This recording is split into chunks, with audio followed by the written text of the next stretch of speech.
সুপ্রিয় দর্শক, আজকে দেখাবো মাত্র ২ গজ কাপড়ে কিভাবে প্যান্ট কাটিং পায়জামা কাটা যায় কোনো রকম জোড়া ছাড়া।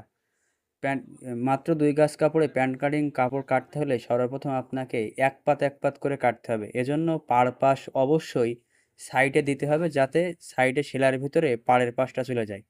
এই সালোয়ারটির ঝুল ৩৭ ইঞ্চি, তার জন্য ৩৭ ইঞ্চিতে মার্কা দিলাম। রাবারের জন্য ২ ইঞ্চি এবং নিচে ভাঙার জন্য ৩ ইঞ্চি নিলাম।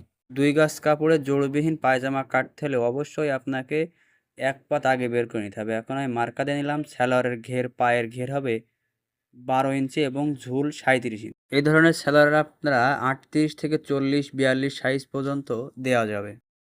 এবার আসেন হাইয়ের মাপ। হাই হবে ২৯, যেহেতু আমি হাইতে পটি ব্যবহার করব। রানের মাপ দিলাম ৩০ ইঞ্চি, যেহেতু ইয়াং মানুষ সেহেতু রান মাত্র ৩০ ইঞ্চি হবে।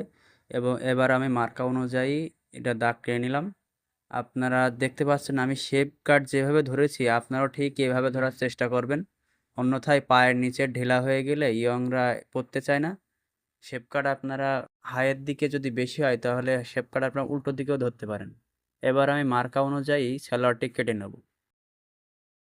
আমি মার্কা অনুযায়ী বরাবর এটা কেটে নিলাম। আর যারা আমাদের চ্যানেলে নতুন আছেন তারা অবশ্যই আমাদের চ্যানেলটিকে সাবস্ক্রাইব করে পাশে থাকবেন নিত্য নতুন কাটিং ভিডিও এবং সেলাইয়ের জন্য।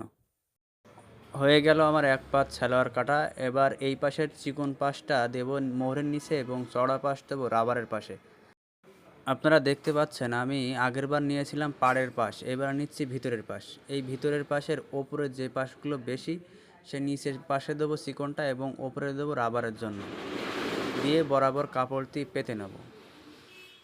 কাপড়টি পাতায় সমানভাবে, যেন কোনো জায়গায় ভাঁজ না থাকে। ভাঁজ থাকলে আবার খাটো লম্বা হতে পারে। এই পায়ের অনুযায়ী বরাবর আমি মাপ অনুযায়ী এবার কেটে নেব।